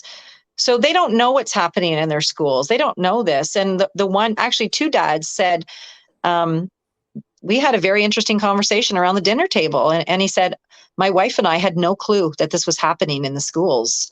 And then he came to find out that his one child in grade 6 out in Blenheim had the teacher has rainbows surrounding her desk. Everything is rainbows everywhere. And she gathering from his son that she is part of the community, obviously, and that there was a lesson being taught. And she brought in, I don't know how they do it, but I mean, back in the days, remember that they always brought in the great big TV, and then we'd watch a show. Yes, so I don't, and everybody would cheer, watch a show. You get to watch TV. I know. So I don't know how they do it these days, but anyway, there was a video, and the lesson was being taught via a drag queen on this video. So there was a drag queen, but it was just not in person. It was on a video, and the lesson was being taught to this classroom. And, the dad said, I had no idea. I had no idea this was happening in my son's classroom. So, and I said, well, now to be engaged, ask your children every day, what happened today? Because our kids don't see that it's wrong, because this is what they're being taught. And we've taught our children to trust our teachers. And, and I'm not saying that our teachers shouldn't be trusted, but a lot of teachers are being forced, I guess you could say, to do something that they don't necessarily align with, but they're doing it because it's between that or not having a job. So they're teaching a lot of this. And like I said, I know a lot of teachers, good teachers, and they're watering it down as much as possible. But then there's a lot of teachers that aren't watering it down, that are in full force, rainbows everywhere. So. Yeah. So what does this process look like whereby they may try to remove you from council? Is this actually happening? Is the municipality responding or not? Not that I'm aware of, but this just happened like yesterday. So yeah. I suspect that there will be information sent or emails or requests sent to our integrity commissioner, and she has to investigate it. So then she'll be contacting me and, asking me for my side of the story. And I already know that she'll say, my social media platform, I'm a counselor and I shouldn't be sharing personal information or my personal feelings because I'm viewed as a person of authority.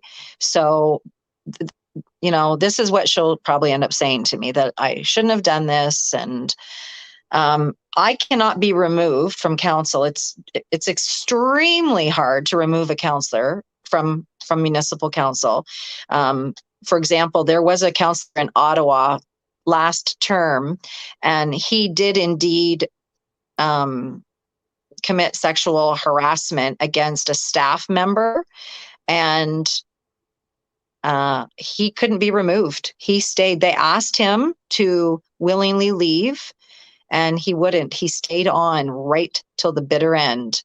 So it's very hard. The Municipal Act, they're trying to change it for this reason, so that there's ways of, for lack of better words, firing a municipal councillor. But the whole problem is that we're duly elected. So when somebody elects you, when you say, well, you can't, you're fired, you're taking away all of those people and their voices. So unless someone commits a crime, I think you should not be able to remove a counselor unless an actual crime has been committed. Well, I mean, you're a politician. It's the political arena. Where else would someone express their views and share their personal opinions on things, if not in the political arena, whether you're in council chambers or on your social media platforms? I don't know, but they really feel that I should not be speaking up and sharing the sentiments of a lot of Chatham-Kent residents, thousands of us. I know I have a lot of support. So what they can do is remove my pay. That's what they can do. So what happens is the integrity commissioner would make a suggestion to council that my pay be removed, and then council would vote on it. That's how that would work. And as far as being removed, I at this time, it's pretty hard to remove a counselor. So I would stay and I would go, even if they voted to remove my pay, I would still go, and that would bother them even more, the fact that I was showing up, because that's what I would do. So, when you're it's on the street in the community these days, is it affecting you? Are people responding to you any differently? What's going on that way? Whereabouts did you say? Well, Just in the out in the just day to day, not when you're in Oh, council, but when you're at your regular job or when you're just walking down the yeah. street or just engaging with people. How are people treating you? Is this having any negative impact on you that way? The only negative impact I've received and is people from the LGBTQ community, but and no disrespect, I don't really interact or socialize with people in the Pride movement. Again, I know and love and respect some LGBT people, but I don't think they even they're not part of that movement or that organization. So, and like I said, I've had LGBT people reach out to me and say, Rhonda, I'm sorry what's happening to you. I support you, and please don't align me with what they are doing to you.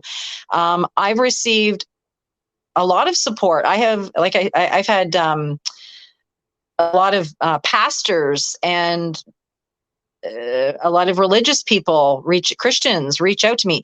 Actually, a Muslim woman reached out to me to let me know that they don't like what's going on in the schools and they're very much against this. Yep. So, I really wish that people on council respected what their constituents were saying. So I feel like a lot of it fell on deaf ears, which was kind of disheartening and disappointing, but it is what it is. They voted the motion down, so I will always uphold democracy and respect democracy. So, yeah. But people are being good to me. I've received a plethora of support, and that's what keeps me going. That I'm able to still smile, because if I was constantly being attacked all the time, it would get a little trying. But yeah. I have to say I'm uncomfortable with the conflict, the confrontation, the fighting that I'm seeing on the streets between, the protest groups, the Save Canada tour that's ongoing right now, where, this Josh Alexander is going from city to city to city. And it's like one protest after another. And at each one, it seems like the conflict escalates. I don't like the fighting, is what I'm saying. It makes me feel very uncomfortable. How are you viewing all of that? Well, it's division,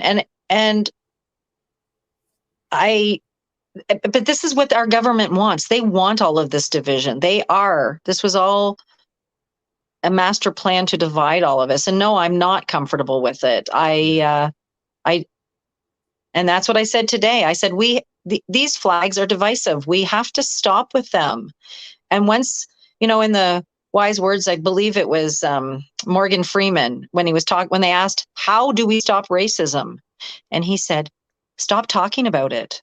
And I truly believe that. Let's stop with all the flags. Let's just stop talking about all these groups, about, LGBTQ groups or pride groups or Black Lives Matter groups or any groups. Let's just, and I'm not saying that they can't have their groups, because sure, people draw support from within their own communities. And I don't think that we should say you can't have your community, but let's stop pitting them against each other using government platforms, because when they feel that they've got the support of the government, then anyone that goes against them, you're the villain, you're the wrongdoer.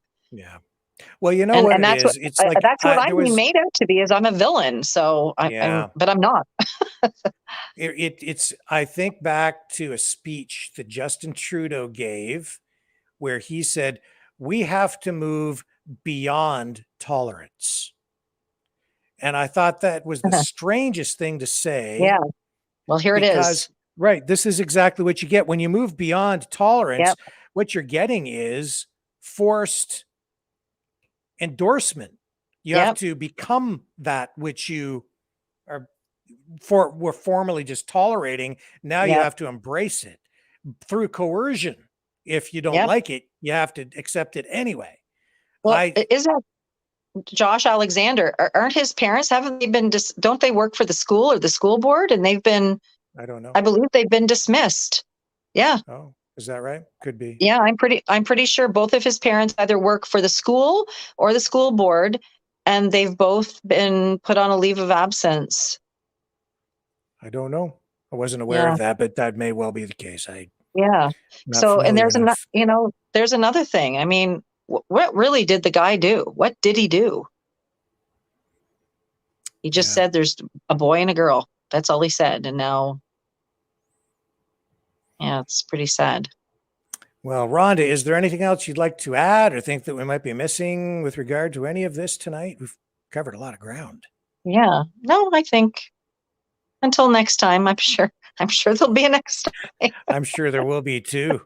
Yeah, I'll tell you, I think you're doing a good job. And Thank you. And you are brave, you are courageous. You're out there, you're providing a voice for a lot of people who haven't had a voice in quite a while. I'm trying. I've got a new motion, which is, not really a freedom motion, but it's for people in our community that don't have clean water because of the industrial wind turbines. So Yeah. I've got a motion coming forward to petition the provincial government to start an investigation on their water wells. But again, I am anticipating that a lot of the councillors are going to vote against me on this. So, and they will vote, as crazy as that sounds, that they would vote against having the being able to help people in your community to have clean drinking water. This is the depths that they will go when they, don't like somebody or want to make sure that I'm trampled on, or however you want to On look at that it. issue, you're up against a lot because it's also money, Mhm. right? Yep. The green energy industry, all Yep. those wind turbines, those contracts, the energy companies, Mhm. so and all of that stuff was facilitated through the municipality. That's a hot potato issue too, which people may not understand, but I'd No, love I to have you know. back on to discuss that Sure. Yep. in more Well, we can do depth. that. It's being voted on, obviously not Monday because it's a holiday. So it's being voted on on the 29th, I think. So, Yeah. And that will yeah. draw attention to the environmental issues surrounding wind turbines that most people are not aware of. So it's important to let people know what happens, especially Yes. if they're living in an area where maybe they're looking at bringing in more wind turbines in the future. So, Yep. Yep. yeah. Absolutely. So, Yeah. yeah. Thank you, Rhonda. Thanks Greatly for having me appreciate your time. again, Rick. I appreciate when you ask me to come on, and it's always good. Thank you very much. Thank you. Ladies and gentlemen, Rhonda Jubenville. Bye, Thank you. everyone. Thank you. Take care. You too.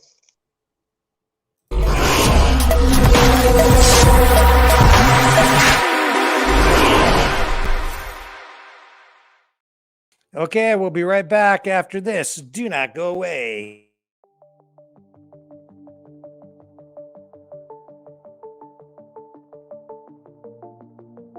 Greetings, brave Mavericks. Our quest for truth continues. We go beyond fake news. Together we expose propaganda. Together we pull others out of rabbit holes. We are maverick thinkers. We are all unique individuals, defenders of individual rights and freedoms, credible, trusted, grounded in reality. Maverick News, Maverick News. Defending free speech, Donate at freedomreporters.com. Do it now. Tomorrow may be too late. Maverick News. The world is watching.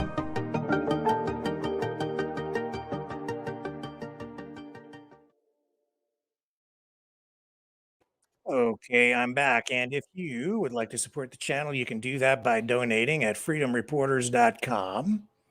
Let me just bring that up on the screen here for you. Right there, freedomreporters.com. That'll help pay for the phone lines, the software, the hardware, the subscriptions, all of the stuff, the bandwidth, the server space, all the things that we need to run this whole operation here. You can also donate at maverickdonations.com. Either way, it'll take you to a donation page. This is the Give, Send, Go page. And freedomreporters.com is the PayPal page. You can also donate through the Rumble Rants. Can't donate right now through YouTube because we've been demonetized. As you know, demonetization means you cannot donate through super chats there anymore. They will not allow it. But that's okay because we carry on. Just like Rhonda, if they took away her pay, she'd show up, and we show up here every night too. 6 p.m. Eastern time every single night. And here we are again this evening. And it is FU Friday. As you know, as many of you have been waiting for. I know that you've been saving up your frustrations, saving up your F's, and saving up your U's. So we're going to go to the phones, and you guys can join in on the conversation. Let me bring up the phone number here for you so you know how to call in. You can call in at 1-833-975-3733. That's 1-833-975-3733. Free. It doesn't cost you anything to call in. It's toll free. But if you want to donate to help pay for those phone lines, which we pay for by the minute, because it is an actual system where we have to put people into a queue and then pipe it through the internet and make it work with the streaming software so that it goes out to all the platforms and we can hear you and all of that stuff, then you can donate at freedomreporters.com. Now, what I'm going to do at this very moment is run the promo, which we have produced, and it's so slick and stylish, just for you with the phone numbers so you know how to join the conversation. Don't go away.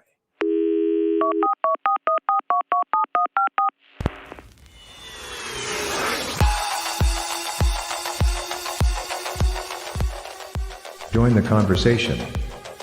Call 1-833-975-3733. That's 1-833-975. Free. Speak up. Speak out. Make your voice heard. Maverick News. Fighting for freedom by defending your right to free speech. Be a Maverick. Join us.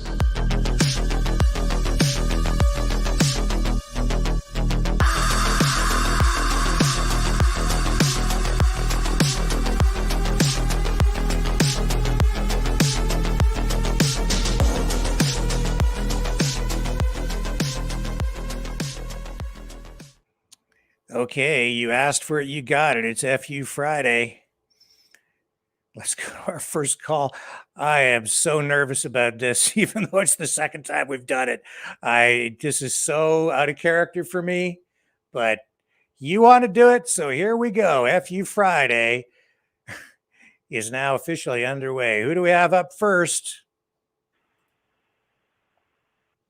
Go ahead. Hello. Hi there.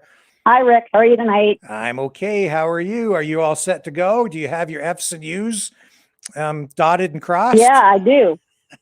Yeah, I do. We're on Rumble, right? So I can say what I want to say. Well, pretty much. I'm still on YouTube, and as long as we don't talk about certain subjects, I think we're okay. You're allowed to swear on YouTube. You just can't talk about certain things.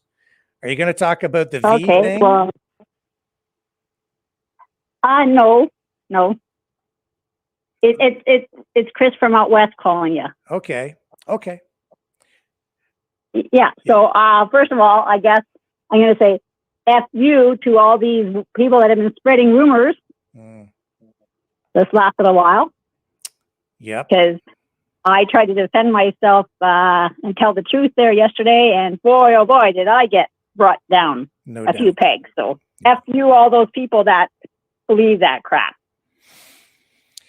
I understand. You know what? I'm going to dump off YouTube. So let me just do this for folks so that we can just speak very plainly and clearly.